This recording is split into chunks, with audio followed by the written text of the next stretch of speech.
Her daughter had just given birth, yet the mother could not feel happy, because the child carried the blood of a servant, which in her eyes had seriously tainted their so-called German noble lineage. Ignoring her daughter's objections, the lady of the house drove the servant's family of 4 out of the estate on the very night the child was born, all to keep the scandal from spreading through aristocratic circles. But just as the young lady's lover was leaving, a kind maid secretly signaled to him. She told him that the young lady had given birth to a healthy baby girl, so he could leave with peace of mind. Friedrich's heart finally settled, but the matter was far from over. To completely cut off this scandal, the lady actually took the baby girl away by force. Although Alma begged desperately, her mother was clearly determined to change the situation and smother the scandal before it could grow. This was the thinking of an aristocratic family, with no regard at all for the daughter's feelings. At this time, Germany was entering the early 20th century. In Berlin, another powerful family, the Adlon family, was building an unprecedented luxury hotel. The project had the strong support of German Emperor Wilhelm II. Although Mr. Adlon was full of confidence, his son was deeply worried about the future, because the son had investigated every hotel in the city and found that almost all of them were losing money. On top of that, their funds would be hard-pressed to sustain such a massive project. So a disagreement broke out between father and son, but no matter what, the old man was determined to have it. At any cost, he would build the dream castle he had long imagined. The scene shifts, and the lady of another family has come up with a way to handle the child. She treats this baby as her own younger daughter and specifically hires a wet nurse and nanny. They must stay around the baby 24 hours a day and never allow the older daughter to come near. Wie heißt denn das Kind? Sonja. Before long, the calm estate is suddenly disturbed, because Gustav, the head of the family, has returned from a business trip to the African colonies. The servants all stand on high alert to welcome their master home. The man has been away for years at a time and misses his wife greatly. Of course, he is also deeply eager to see Alma, the only heir of this family. His wife tells him that Alma became pregnant by the stableman. The stableman's family has been driven out of the estate, and she has published a notice claiming the child as her own. The estate owner never imagined that in only half a year away from home, such an embarrassing situation could happen. Clearly, he has become a father once again, thanks to his wife's quick thinking in the crisis. The scandal has been kept from the outside world, but the couple could never have imagined that their daughter Alma still cannot forget that lover. With the help of the black maid, the two lovers meet again after many days apart. Although the gap in their status is enormous, they are, after all, truly in love. Alma hopes to escape to America with the child, so their family of 3 will never be separated again. But tickets to America cost 400 marks. Besides, the girl's savings have been taken by her mother, and her boyfriend cannot possibly come up with that much money. His father is unemployed at home, and he himself earns only 7 marks a month at the coal plant, so gathering enough money for the tickets is practically impossible. Now, it is difficult for Friedrich to even see the child once, because the lady has assigned a nanny to guard the child around the clock. But Alma admits there will be a chance on Sunday night, because the nanny has that day off. That way, her boyfriend can quietly take a look at their daughter. However, to prevent further trouble, the estate owner invites several aristocratic friends to the house the very next day. Among them are the founder of the Adlon Hotel and a count. The count's son is a young lieutenant, and it seems the plan is to match him with Alma. Meanwhile, Friedrich uses his free Sunday to secretly arrive at the estate early. Through the window, he sees his daughter, and his heart fills with emotion. But the next second, when he sees a handsome officer standing beside Alma, he seems to realize something. Soon, night falls, the guests gradually leave, and the black maid gives a signal from the balcony. Friedrich understands at once and is quietly led by the maid to the second floor, where he meets his beloved girl again, preparing to visit their daughter under cover of night. At this moment, the estate owner and his wife in the next room have not yet gone to sleep.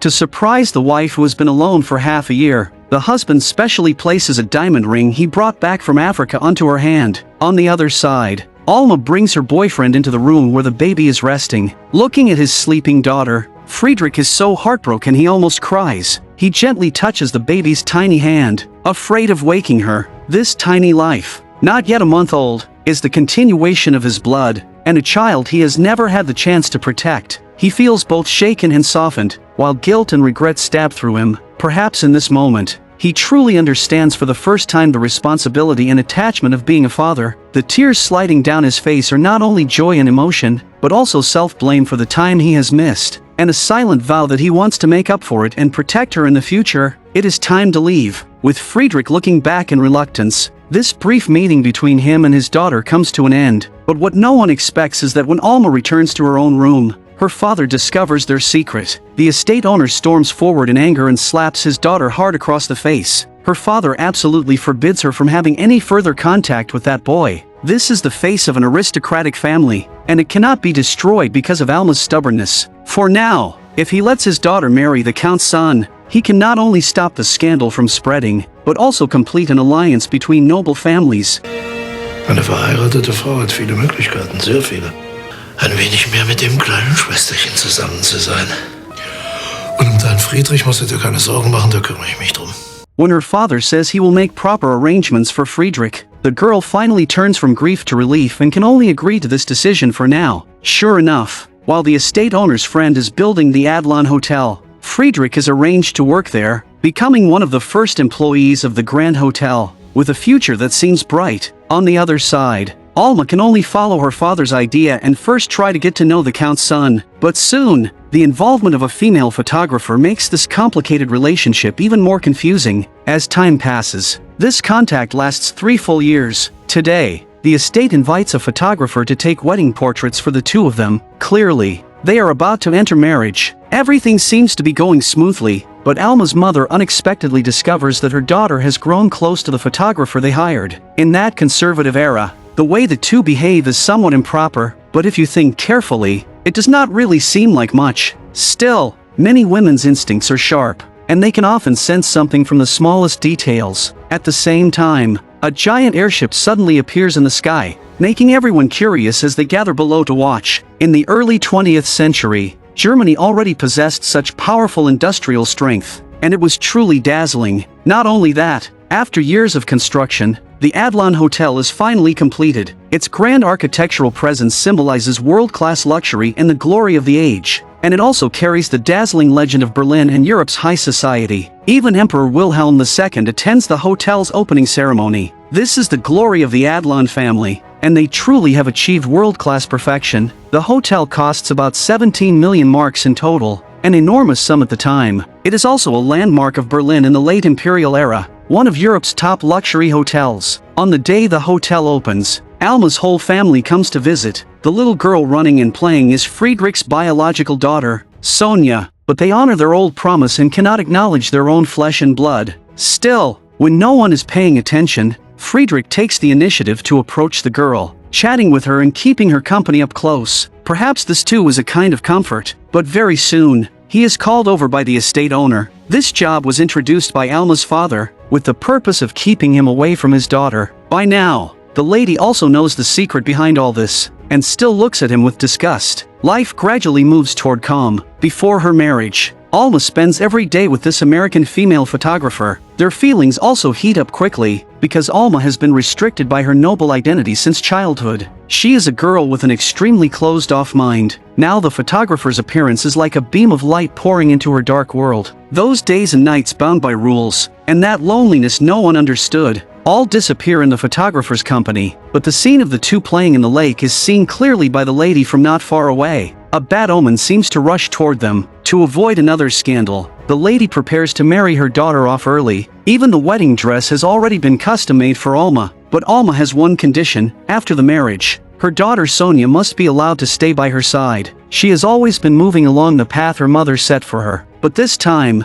Alma bravely says no. She even ignores what others think, spending every day paired with the photographer and living at the Adlon Hotel. Friedrich seems to realize something too, but he could never have imagined that the girl he loves has actually fallen for a female photographer. In private, the two dance freely and pour out their hearts to each other. When time freezes in the silent night, the photographer tells Alma that in a few days, she will return to America. Seeing that this sincere friend is about to leave her, the girl feels empty. She does not want to marry a man she does not love. She might as well leave with the photographer and chase the freedom she has always wanted. So Alma, carrying this obsession, knocks on Friedrich's dormitory door. She tells him first about her plan to go to America. Ich werde nach Amerika gehen. Mit Undine Adams? Ich will Fotografin werden. Und mein eigenes Geld verdienen. Wie Undine. Und dann werde ich Sonja holen. Und du musst auch kommen, Friedrich. Hearing this, Friedrich is not angry. Instead, he supports Alma's choice. This proves exactly how deeply he understands Alma, more than anyone else. At the same time, Friedrich knows very well that Alma has long been suppressed in this relationship. The American female photographer does not represent betrayal, but freedom, a life in which Alma is seen and seriously chosen. Friedrich deeply realizes that although he loves her, he cannot truly give her these things. Ich lasse mich von dir nicht in einen solchen Skandal stürzen. Wir werden dem Gespött von ganz Berlin ausgesetzt sein. Es geht immer nur um euch und um euer Ansehen. Ja, wir sind deine Eltern und es ist unsere Pflicht, dich zu beschützen. Was zwischen dieser Frau und dir ist, das ist unnatürlich. Du hast mir mein Kind weggenommen.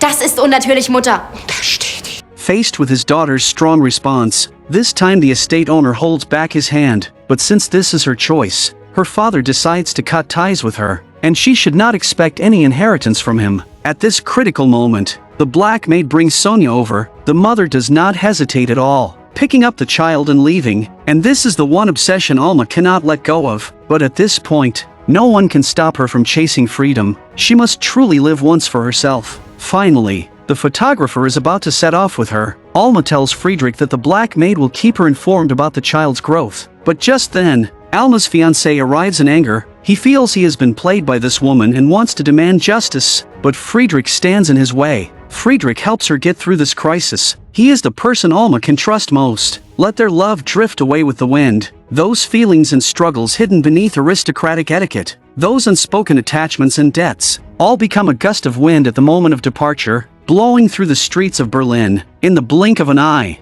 10 years pass. During these 10 years, Germany suffers defeat in World War I. The November Revolution breaks out. Wilhelm II is forced to abdicate and goes into exile in the Netherlands, and the German Empire comes to a complete end. The Adlon Hotel also goes through a turbulent process, even becoming a shelter for the wounded at one point. In an accident, Friedrich unexpectedly runs into his younger sister. Ever since his sister joined the revolution, the two have not seen each other for 10 years. She looks very different from how she did back then, but fortunately, she has returned safely. On the other side, Sonja has also grown from an innocent little girl into a young woman. They are filled with excitement, preparing to welcome the estate owner back from Africa. But what the mother and daughter never expect is that the estate owner's physical condition is far from normal. She quickly steps forward to support him and calls the private doctor to the house for a diagnosis. The estate owner has contracted a tropical disease, but this kind of tropical disease is unprecedented in Germany. So with no other choice, the lady calls Mr. Adlon, trying to get this friend to think of a solution. But at this time, the November Revolution is underway, and riots are breaking out across Berlin. Adlon can only wait for the streets to calm down before coming to the estate to visit. Yet 3 whole weeks pass, and the streets remain closed off. Mr. Adlon cannot come, and the estate owner is already in critical danger. What he worries about most now is the daughter who ran away from home. He hopes to see Alma once more before he dies. At the same time, it is time to tell his younger daughter Sonja the truth. Otherwise, his guilt will never let him rest, although the lady refuses to let her husband reveal the secret. At this point, continuing to hide it will only make everyone suffer. Sonja finally realizes that the two people in front of her are not her parents. The sister who ran away from home, Alma, is actually her biological mother. All of this stabs the girl's heart like thousands of arrows. The identity that has been deliberately hidden for years, the misplaced names of family, the hardship Alma endured when she left, and her grandmother's careful cover-up all collapse in this single moment. At the same time,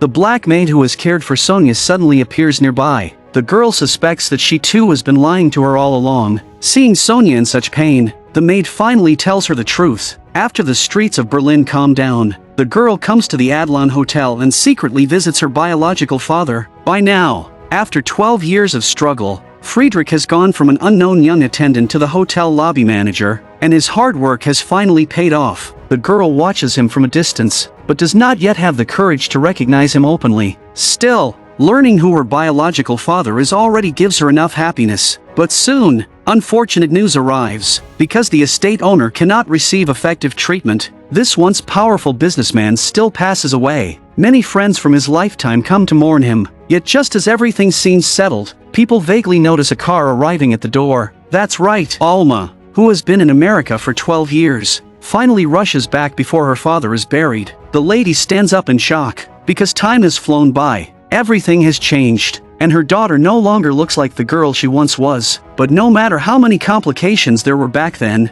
the lady still signals her people to open the coffin, allowing her daughter to see her father one last time. Alma curls up before the body and cries bitterly, as if carrying too much guilt and regret. No one knows whether she regrets running away from home all those years ago, and Sonja watches her own mother like this. What must she be feeling? After the estate owner's funeral ends, the lady arranges the inheritance for the two younger women, but because Germany lost World War I and lost even more colonies, the family business has also been affected. However, while alive, the estate owner had loaned money to the Adlon Hotel, and can still enjoy considerable dividends, so the women will still have enough to live comfortably for the rest of their lives. After the lady leaves for the moment, this mother and daughter who cannot acknowledge each other must finally face reality. Alma never imagined that Sonja already knew the secret. She assumes the maid beside her must have leaked the news. Gala war's nicht. Du hast dich nicht um mich gekümmert. Du weißt nicht, wie sehr es mich gequält hat, dass ich dich nicht in meinen Armen halten durfte, als du noch ein Baby warst. Du hättest nicht wegzugehen brauchen. Ich hatte immer geplant, dich zu mir zu holen, Sonja, das musst du mir glauben. Du hast es aber nicht getan! Sonja is absolutely right. Alma did once plan to take Sonja away, but in all these years, she never appeared even once. So what courage does she have now to face her biological daughter? After things calm down a little, Alma calls the Adlon Hotel, hoping to contact the child's father, Friedrich. Unexpectedly, the operator is Friedrich's younger sister. This too feels like a strange kind of fate. After that, his sister transfers the call to her brother. When he hears that voice, both familiar and strange, Friedrich is stunned. Then he is filled with surging longing and concern. 12 full years have passed, and it turns out he has been waiting all this time for Alma to appear. But as they say, time has worn down many things. After everything they have lived through, perhaps the two of them can no longer embrace each other without hesitation and pour out their hearts the way they once did. Hast du geheiratet? Einmal habe ich mich in ein Mädchen verliebt und wollte sie heiraten. Aber sie ist weggegangen mit jemand anderem. Ist schon lange her. Trotzdem konnte ich sie nie vergessen. Life seems to return to peace, yet a cry in the middle of the night once again breaks the sleeping estate. Hearing the lady's heartbroken sobs, everyone quickly comes to the room to check on her. Ever since the estate owner's death, the lady's world has fallen apart. She spends every day in torment. This is not the first time she has woken from a nightmare in tears. All the two relatives can do is stay by her side and slowly help her fall back asleep. One day, Sonja finds an old photo that shows her grandfather. An idea comes to her, and she wants to show it to her grandmother, hoping to ease her sadness. Da ist auch Vater. Sollte längst zurück sein. But Sonja instantly realizes that her grandmother's mind has completely collapsed, filled only with images of her dead husband. After that, Sonja prepares to play a piece of music, hoping it can dissolve the pain in her heart. But she has no idea that this desperate pursuit will soon become a final farewell. The lady seems to see her husband calling to her from the lake. Then, while no one is paying attention, she quietly slips out. Next, she rows a boat alone to the middle of the lake, staring blankly ahead. The girl playing piano does not notice at all that her grandmother has already reached the center of the lake. Carrying her deep longing for her husband, the lady slowly stretches out her arms, as if trying to touch that floating figure. Only the piano music from the distant living room continues flowing gently, unaware that the one they love has already gone to the stars. Only when the black maid comes to serve afternoon tea do they discover that the lady has already vanished. The little boat on the lake rocks softly in the ripples, symbolizing the purest love in this world. Yet it can never return. With both parents gone one after another, this noble family officially begins to decline. Now only Sonja remains, along with the biological mother she has never accepted. No one knows what plans the two will have for the future, but one thing is certain: while alive, her grandfather invested in the Adlon Hotel and owned a certain share of it, so the two women can live comfortably for the rest of their lives on dividends alone. Mr. Adlon even invites them to live at the hotel. Alma, however, wants to sell her father's estate and take Sonja away. This choice from her mother leaves Sonja deeply surprised. After more than 10 years without taking her away, does she now want to use this method to control her life? Sonja says she can live completely independently, because her grandfather has left her enough to support herself. War dein Großvater. Und hat dafür gesorgt, dass wir niemals als Familie zusammenleben konnten. At this critical moment, the photographer who once took Alma to America arrives. It was because of this woman that Alma ran away from home. Now they are about to return to America again. They have even contacted a music academy for Sonja, as if they want to control her entire life. Ich bleibe. Du bist minderjährig, Sonja. Du wirst wohl oder übel mit mir reisen müssen. Du bist in allen Urkunden nur als meine Schwester ausgewiesen. This is the inheritance carved into the bones. Every generation wants to control the next, while the new generation never wants to be ruled by their parents. But just as Sonja is about to leave the hotel, she accidentally bumps into someone. The other person is clearly a pianist, and sheet music scatters all over the floor. As Sonja helps him pick up the music, their eyes meet again and again. In that moment, it seems to stir a string in the girl's heart that has been silent for a long time. Yet it is this man's appearance that will affect the fate of Sonja's entire life. After that, the girl does not rush home. Instead, she returns again to Mr. Adlon's office, because she does not want to follow Alma to America, and she does not want anyone else deciding her future, so she asks Mr. Adlon to help mediate the matter. The furniture in the estate is gradually covered with white cloth. All the servants are dismissed and sent home, leaving only the black maid by Sonja's side. At the same time, Alma brings Friedrich over and introduces this biological father to her daughter. But in truth, the girl already knows everything, and only blames her mother for waiting until now to reveal the truth. Dieses ganze verlogene Getue widert mich an. Großmutter, du taugst einfach nichts! This slap makes the bond between mother and daughter even more frozen. After that, the girl returns once again to the piano, playing forcefully to hide the emotions in her heart, and Friedrich watches her from across the room, tenderness in his eyes, as if trying to make up for all the fatherly love he once lost. Soon, night falls. Alma feels deeply guilty about striking her daughter during the day and tries to ask for her forgiveness. She does not want to leave regrets before going to America, so she reveals many secrets buried deep in her heart. Wenn ich damals früher zugegeben hätte, dass ich schwanger bin, dann wärst du jetzt nicht auf der Welt. Wie meinst du das? Mutter hätte mich gezwungen, die Schwangerschaft wegmachen zu lassen. Ich habe doch gemerkt, dass mit mir was nicht stimmt. Ich habe mir alle möglichen Geschichten überlegt. Du hast keine Ahnung, wie ich mich gefühlt habe. Du warst genauso traurig wie ich. Wenn ich könnte, ich würde dich einfach einpacken und mitnehmen. Du weißt, dass ich auf dich warte. This is not a sorrowful farewell, because this mother and daughter finally let go of their old resentment. 2 weeks later, Alma and the photographer return to America. Sonja successfully moves into the Adlon Hotel, along with the black maid who has always silently stayed by her side. Sonja's situation can finally be considered settled, but Mr. Adlon also has troubles of his own. His son Louis spends every day dating a glamorous woman, and Mr. Adlon happens to see all of this clearly. After that, he calls his son into the office and demands that he end the relationship with that woman immediately, because the Adlon family does not abandon its wives. If Louis insists on going his own way, the old man will strip him of his inheritance and drive him out of the Adlon Hotel. The hotel holds song and dance parties every week. Sonja and her aunt also come to attend, but her purpose is not only to dance. She is trying every possible way to get closer to that pianist. Sonja watches from a distance, never expecting their eyes to meet again. The man notices the girl's presence, then takes the initiative to come over, talk to her,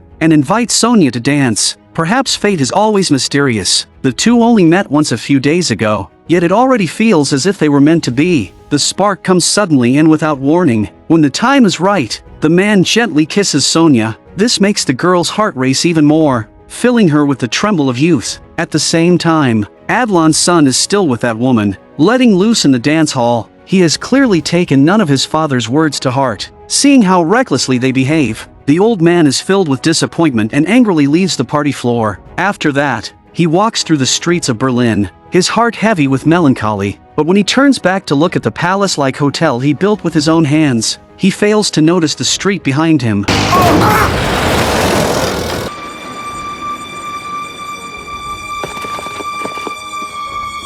Adlon built his hotel empire through willpower and diligence, placing his entire sense of worth in his career, and never learning how to stop or step away. Because of this, the car accident becomes an inevitable result. His coming death announces the end of the founder's era. The hotel will continue, but it will no longer belong to him. At the same time, this sudden death without farewell also reflects his absence in emotion and family. He keeps moving forward, but never has time to properly say goodbye to the people around him. In the end, His death shows that if a person spends his whole life only building, he may never truly witness inheritance. A new era is coming, and a new owner is about to step onto the stage. One day, while the two are at the piano together, something unexpected happens. The pianist introduces someone, saying, "This is my fiancé." Naive Sonja is completely stunned. She never imagined that the man she has been infatuated with already has a girlfriend. From then on, Sonja loses herself for a while. Her aunt tries to comfort her, but only teaches her how to please men.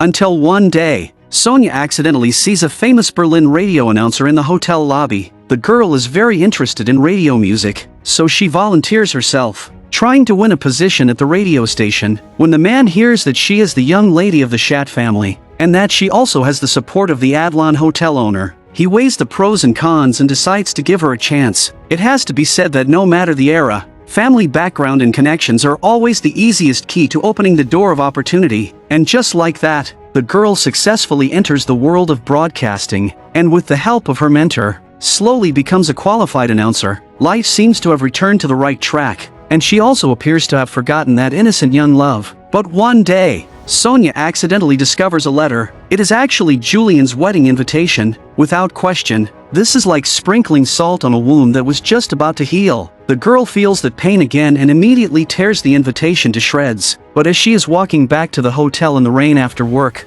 a man suddenly calls out to her from behind. After trying hard to remember, Sonja realizes he is a childhood playmate, the younger brother of the man who once pursued her mother. After the baptism of World War I, his family has now declined. By chance, he runs into Sonja on the street, follows her back to the hotel, and asks for a meal. Not only that, he also asks Sonja to discuss it with the owner, hoping she can arrange a job for him so he does not have to keep wandering the streets. Sonja agrees readily, but she has one small condition first. He must accompany her to a wedding. It seems Sonja still cannot forget the pianist. Early the next morning, the two arrive at the wedding. According to custom, the male guests are wearing hats. Clearly, the pianist is Jewish. When she sees the wedding ring placed on his finger, Sonja's heart breaks. But what can she do?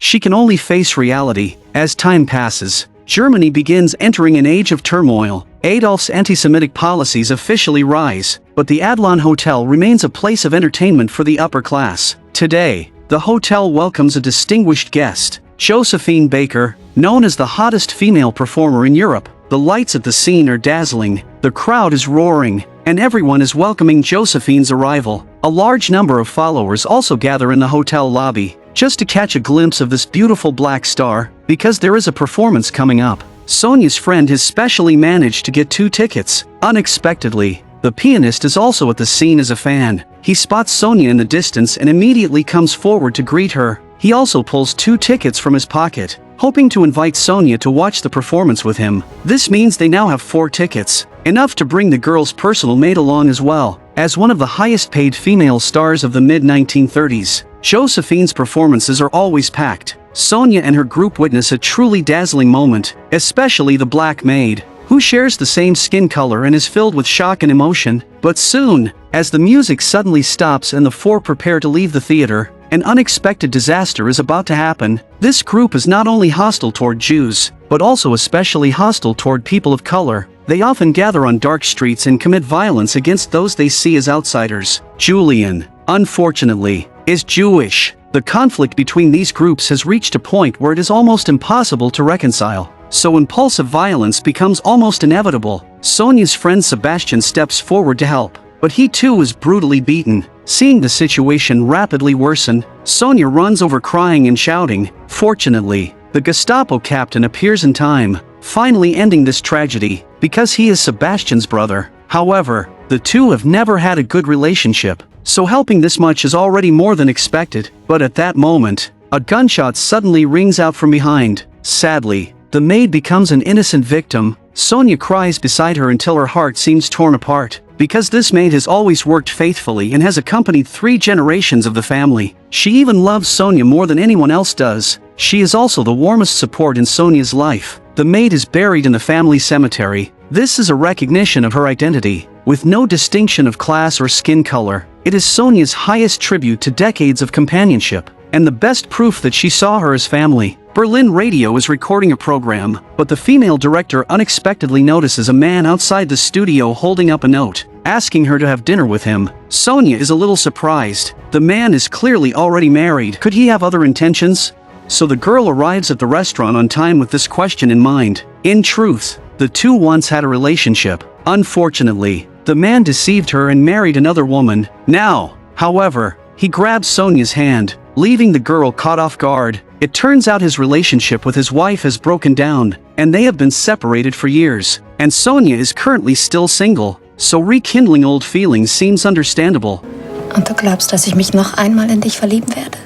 With the first light of morning, the two sleep peacefully through the night. They are not using each other. They truly love one another, but the good times do not last long. Germany officially enters the era of dictatorship, marking the end of the Weimar Republic. Watching fascist troops march through the streets, some people raise their arms and cheer, while others feel a chill of fear, because they do not know what the future will bring. But one thing is certain, war is coming, life still goes on. One day, Sonja goes to headquarters to report on her work. To her surprise, her old friend Sebastian is actually working here. Since the shooting incident that night, Sebastian has disappeared for the following 2 years. It turns out that back then, he was lost and confused. After working for several newspapers, he later studied a few terms of philosophy at the University of Munich. Now he works in the media and radio propaganda system, belongs to the Nazi Party, and is also Sonja's direct superior. This surprises the girl. Even more unexpected is that Sebastian has liked Sonja since childhood.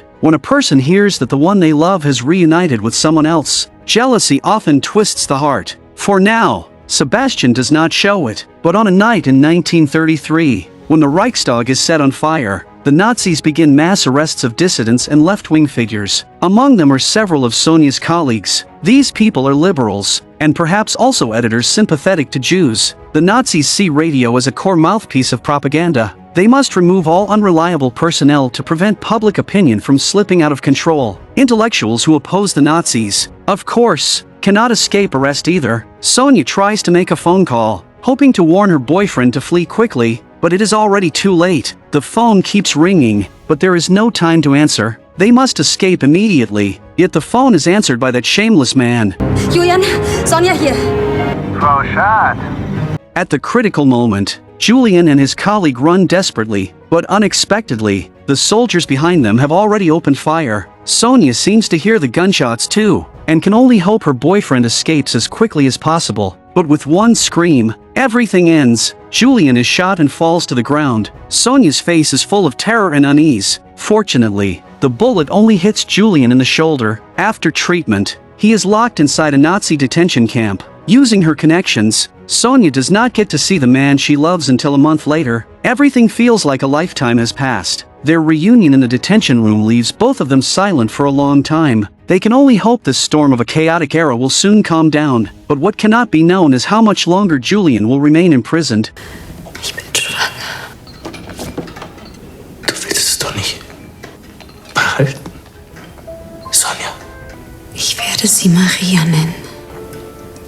Anna, finde ich schön. In the desperate situation of Julian's imprisonment, Sonja becomes pregnant. This child is the concrete crystallization of their love, turning empty longing into a real attachment. It transforms their reunion in detention from survival after disaster into a shared march toward the future, and it binds the two of them in this chaotic era with a bond of fate that cannot be cut apart. Life continues. Ever since Julian was imprisoned, Sebastian has become increasingly attentive, always coming to pick Sonja up after work. Clearly, this man is still obsessed with love. He badly wants to take advantage of the moment and win Sonja for himself. Unfortunately, it is already too late. The girl suddenly feels unwell and instinctively holds her belly. The other person understands immediately, but facing Sonja's pregnancy, Sebastian can only force a smile. Time rushes by, and in the blink of an eye, 3 years pass. Germany hosts the 11th Olympic Games, and people from all over the world crowd into the Adlon Hotel, making it extraordinarily lively. At the same time,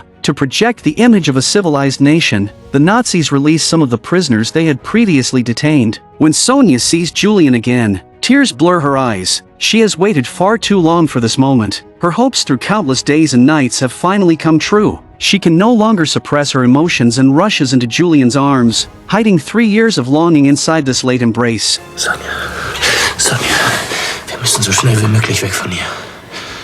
Die haben uns nur rausgelassen, um vor der Welt ihr Gesicht aufzupolieren. Nach Olympia holen die uns alle wieder rein.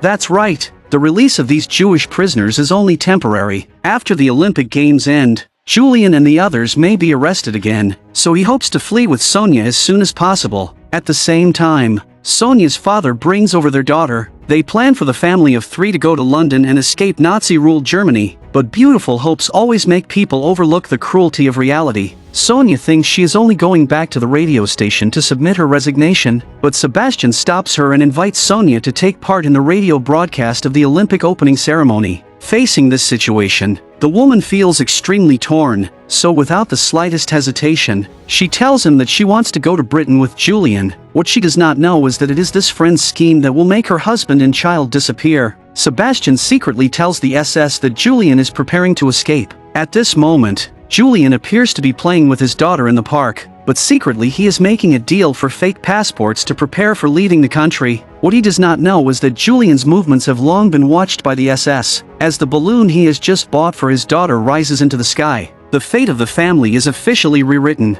Meanwhile, Sonja is also arrested by the police as she leaves the radio building. The situation looks very grim. Sonja is imprisoned in a holding room, waiting to be questioned by an officer, but she never expects that the officer interrogating her is her own enemy. This man once fought with her father because her mother went to America, and he also plotted the death of her maid. He is truly beyond redemption. When he takes out Julian's fake passport, Sonja has no way to deny reality, and may be dragged into prison as well. But just then, the woman's superior appears. Sebastian is planning the Olympic opening ceremony. Using an order from the propaganda minister as justification, he demands that Sonja be released immediately. After a long wait, Sonja finally leaves the detention center with Sebastian's help. Sebastian uses every force and bargaining chip he can mobilize. He steadies layer after layer of the detention system while making Sonja a difficult promise. At least for now, Julian is not in immediate danger. They will also do everything possible to bring her missing daughter back safely. The condition for all of this is that Sonja must immediately follow him to the broadcast center, and as an official radio announcer, broadcast this Nazi-polished Olympic opening ceremony live to the entire world. When that familiar and gentle voice passes through the cold microphone,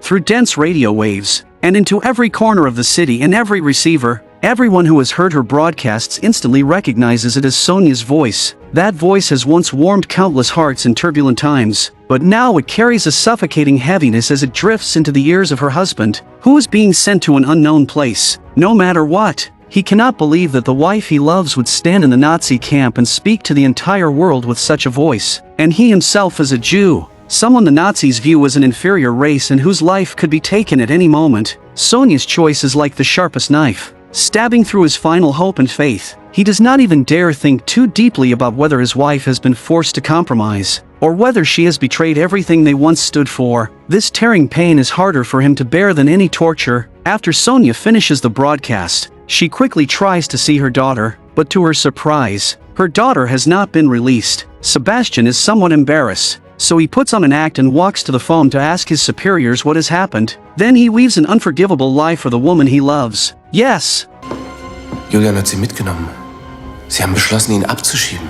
Julian is indeed on the way to being expelled from the country, but it is not voluntary. The SS are carrying it out by force after receiving orders. Their daughter cries out for her mother, but everything is already too late. Still, being alive is already a kind of luck. It seems Sebastian still has a little conscience and has not wiped them out completely. And just like that, 1 month passes. That man comes to visit Sonja with flowers in his hands. He knows she is still drowned and longing for her husband and daughter, so he wants to take Sonja to Vienna, where she can work at a radio station and begin a new life. No matter how you look at it, Sebastian truly does like Sonja and is willing to do anything for her. And precisely because of that, his actions become impatient. When Sonja snaps back to herself, she struggles desperately and finally breaks free from his further entanglement. Sebastian also realizes that he has gone too far, so the two of them should calm down and give each other enough distance to breathe. Another 3 years pass in the blink of an eye. As World War II enters its final stage, Germany also reaches an extremely difficult point. Outside the Adlon Hotel,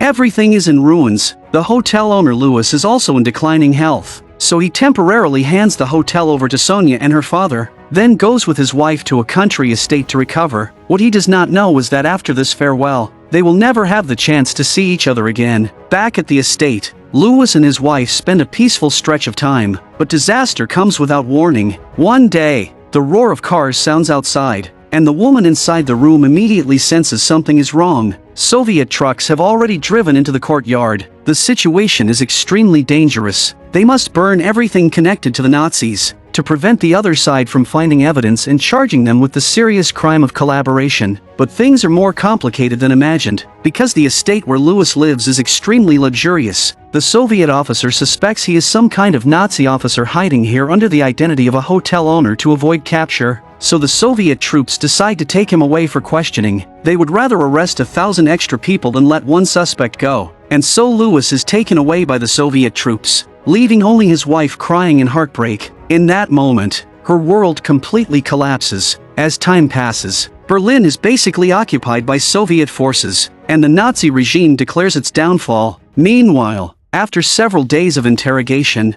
Louis also clarifies his true identity and is released without charges by the officer. However, after such an ordeal, his already poor health has been pushed to the limit. So on the road home alone, a sudden pain strikes his chest, and he collapses heavily to the ground. Perhaps there really is such a thing as telepathy in this world. His wife, napping at noon, senses that her husband is about to die, and her mood grows heavy. At the same time, she sees a fox, and foxes are often seen as spiritual creatures that move along the border between life and death. The wife, seeing it at the instant she senses death, becomes a concrete signal of Louis's life fading away, and the final connection between their souls. And this leader of Germany's most luxurious hotel also ends his legendary life in painful struggle. After Louis's death, the hotel is temporarily managed by Sonja and her father, but after the Soviets capture Berlin, the hotel can no longer operate normally and can only serve as a temporary shelter for the wounded. Until one day, an injured older man suddenly bursts in. After thinking carefully,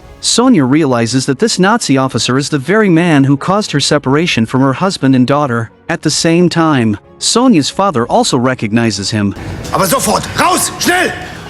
Wo soll ich denn hin? Sonja's kindness drives her to let him stay here for the time being, but her choice will bring devastating consequences. Shells explode one after another nearby. In such turbulent years, how lucky it is to have a daughter by one's side. At this moment, her father becomes emotional and wants his daughter to play a piece of music to soothe the footprints of the past, smooth over the scars left by time, and add a trace of tenderness and peace to this smoke-filled moment. Scenes from the past rise one by one in his mind, from first falling in love with the rich girl Alma, to the birth of the child born from their love, from warm companionship to the unpredictability of the world, from stable days to forced separation. All those happinesses once within reach have now become the most precious memories in the smoke of war. Looking at his daughter, who so closely resembles Alma, his eyes are already blurred with tears. But just then, the sound of heavy machinery suddenly comes from outside, as if the Soviets are about to arrive. So a middle-aged woman immediately tells the girls to hide quickly, to avoid being harmed by the Soviet soldiers. As a bright beam of light cuts in, large numbers of soldiers instantly flood the hotel lobby. They not only take control of the wounded German soldiers, but also have other demands. The soldiers drink heavily and talk in the wine cellar. Yet the Nazi officer, trying to avoid capture, is also hiding here. He accidentally breaks a bottle of red wine, quickly drawing their attention, so several soldiers begin searching, and sure enough, they find him in the corner. As machine gun fire continues, others in the panic knock over the candles on the table. The fire ignites instantly. Hay mixed with alcohol makes it extremely difficult to extinguish. Meanwhile, the Nazi officer continues wandering through the cellar while the soldiers chase him. The others rush upstairs one after another, fleeing for their lives in panic. Friedrich senses that something is wrong. When he looks toward the basement, thick smoke is already rolling out. This is the life's work of his two employers. How can he stand by and ignore it? So after sounding the alarm to evacuate the crowd, he ignores his daughter's objections and still runs into the fire-filled basement, but the flames inside are too intense, and there is no way to rescue anyone. Unfortunately, he runs into Soviet soldiers and is even fired upon repeatedly. Friedrich fights to run outside, but in the end he is one step too late. The alcohol in the cellar triggers a chain reaction, and the fire spreads in an instant. Friedrich is swallowed by the sea of flames. Although Sonja screams herself hoarse outside, she can no longer save her father's life. This most luxurious hotel of the 20th century is also burned into ruins amid flames and gun smoke. All of its former splendor vanishes into smoke, leaving only devastation and endless sorrow. It stands silently in the fires of war, witnessing the complete end of an era of prosperity. Soon, 3 days pass, the main structure of the hotel is still preserved, and the owner's widow also returns to the hotel and witnesses everything. But compared with the people who are gone, what does any of this really matter? Both unfortunate women have lost the people closest to them in the war. This unspeakable pain becomes a scar that will never heal for the rest of their lives. But life still has to go on. After order in Berlin becomes relatively stable, Sonja begins searching for her husband and daughter, but the radio repeats their names every day, and missing person notices are posted everywhere. Yet there is still no news at all. What she does not know is that father and daughter have already left Germany with hatred for Sonja in their hearts, and no one knows whether the two sides will ever meet again. At the same time, the hotel welcomes 2 American soldiers. One of them is the son of the hotel owner, Louis. When he hears that his father is gone, the man does not seem especially grief-stricken. After all, his father abandoned his biological mother and chose another woman. After the war ends, life returns to its former calm. Sonja hangs up the Adlon Hotel sign once again, yet the arrival of another old friend seems to bring a little hope back into life. Sebastian, as a high-ranking Nazi official, once tried everything to pursue her, but even after Sonja's husband disappeared, she still never agreed to be with him. Now Sebastian has returned to his homeland as a prisoner of war. In that age of survival, the two can only lean on each other. In the blink of an eye, 10 years pass. Germany has split from the ruins of war into 2 different political systems. Sonja is still entrusted by the Soviet authorities to manage what remains of the hotel, but she suddenly realizes that a girl not far away is always watching her from a corner. Sonja feels a strange sense of recognition, so she walks up to the girl and asks if she needs help. From the girl's hesitant eyes, Sonja seems to sense something, so she hurries after her. Unfortunately, a truck blocks her view, but this does not stop her from searching for information using the girl's name, because the girl's first name is the same as her own daughter's name, but for some reason, the surname is different. So Sonja follows the address and arrives at the place where this university student is staying. Yet the girl's attitude is shockingly cold. Sonja instantly feels a chill, but none of that matters, as long as her daughter can acknowledge her as her mother. So Sonja tells the girl who she is. The girl does not deny it, but she does not acknowledge this mother either. Sonja is grateful that her daughter is still alive. Then she changes the subject and wants to know how Julian is doing. The girl says her father is also living well, but he still cannot let go of the way her mother abandoned them back then. Although this meeting is unpleasant, Sonja still wants to understand why the girl changed her surname. From the girl's boyfriend, she learns that after her father left Berlin, he became a journalist and later married a 3rd wife. The girl then took her stepmother's surname. This news comes too suddenly, and Sonja cannot accept it for a moment, especially the news that Julian has remarried. The person she had searched for desperately all these years has ended up like this. But after all, more than 10 years have passed, and everything has changed. Even Sonja herself now depends on Sebastian, and is no longer the woman who lived only by holding on to one obsession. Sebastian watches them from the window, his heart equally heavy, especially because of Sebastian's eyes. A Nazi official responsible for terrible crimes once appeared in the newspaper with her mother, and this is a pain she can never forgive. Her boyfriend shares a similar wound, because his mother also married a Nazi, so no matter what, she will never compromise with the past. The next day, while Sonja and Sebastian are cleaning the hotel, her daughter unexpectedly comes to the door. Seeing her daughter visit, Sonja is both delighted and surprised, even wanting the kitchen to make something nice. But the girl has limited time. She wants Sonja to sign the document as soon as possible, so she can study smoothly in East Germany. Sonja can sign the document, but she wants to clarify some things first. She wants Julian's contact information. She wants to talk to him, but the girl says Julian wants nothing more to do with this country. He did not even want her to come here. When her daughter says those words, Sonja's heart breaks. She is not merely being talked back to, she is being completely denied by her own daughter as both a person and a mother. She feels deep humiliation and pain, yet because she still loves her daughter, she cannot fight back. In the end, she falls into a collapse of pain where she has no way to explain herself and can only endure, but an even greater collapse is still to come. Time rushes by, and another year passes. With Sebastian's company, Sonja's life is still fairly happy. The man often gives her little surprises and recalls the lovely moments from childhood. It can be said that although this man is far from perfect, he truly has given Sonja meticulous care when she was at her most helpless. But on this day, A new change arrives. Her daughter's boyfriend comes to the office. He currently works at the prosecutor's office and wants Sonja to cooperate by accusing a Nazi officer of crimes he once committed. And this officer is Sebastian's brother. He had also stayed at the Adlon Hotel to recover from injuries during the war. Logically, he should have burned to death in that fire, but he is still alive, and he has been detained. At his request, Sonja is called to appear in court as a witness. Sonja finds this unbelievable, so she questions Sebastian about whether he knew about his brother. Ich habe ihn ein paar Mal im Gefängnis besucht, ja. Warum hast du mir das nie erzählt? Nur weil ich dachte, dass du dich besser fühlst, wenn du denkst, dass er tot ist. To uncover the truth, Sonja decides to testify in court. Her daughter is also watching not far away. The moment that Nazi officer appears, the woman is completely dazed. This world is truly unfair. Why should kindness be trampled, and loyalty betrayed? Why do people burdened with grave sins get to survive safely and live long lives?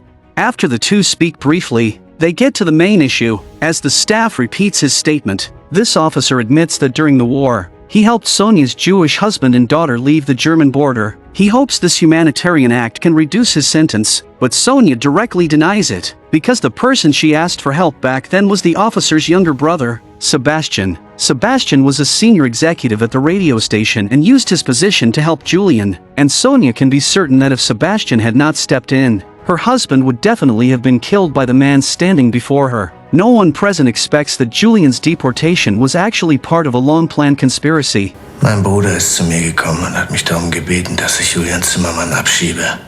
Aber vor allem wollte er, dass ich ihm ihr Kind mitgebe. Ich sollte ausrichten lassen, dass sie ihre Tochter nicht wollen. The officer tells Sonja the truth. This dramatic turn is hard for Sonja to accept all at once. She never imagined that the man who had slept beside her for 10 years could be such a sinister person. Fortunately, her daughter hears all of this and finally realizes that her mother was also a victim. The only blame is that her mother was too naive back then, treating the most vicious man beside her as the most trustworthy one, which led to her husband refusing to return and her daughter refusing to acknowledge her. But time has passed. Everything has changed, and now it is too late to say anything. After that, Sonja returns to the hotel with sorrow written across her face. When Sebastian asks about her with concern, she shows no emotional response at all. The woman goes to her room and takes out a photo of the two of them as children. That image full of childhood innocence now looks absurd, so Sonja raises her hand and tears it to pieces. Downstairs, Sebastian seems to sense what has happened. He does not disturb her again. He simply puts on his clothes, picks up his luggage, and silently leaves this hotel that has carried 10 years of warmth and lies. From then on, he never appears again. Life returns to what it once was. One day, Sonja receives a call from a stranger, and the person on the other end is Julian. This may be the most exciting thing in her life. So exciting that she does not even know what to wear to meet him. Yet when she truly sees Julian, her heart is strangely calm. This is not release. This is 17 years of waiting, broken and wounded again and again. It is the ravines time has carved into the face, and the numbness left after the heart has been torn apart repeatedly through long years. Verzeih mir, Sonja. Ich hätte dir vertrauen müssen. Julian ist dann nach Israel zurückgekehrt. Und um Berlin wurde eine Mauer gebaut. Ja, und ich habe den Hotelbetrieb noch bis in die 70er Jahre aufrechterhalten. Später kam auch mein Mann dazu. Da ist er ja. Und ganz besonders an diesem Tag. Vor 20 Jahren haben wir beschlossen, dass wir bis zum Lebensende zusammenbleiben. Aber begegnet sind wir uns schon viel, viel früher. An diesem Brunnen. Und ich war vom ersten Augenblick in dich verliebt. Und bin es immer noch. Mein Gott, das ist Julian.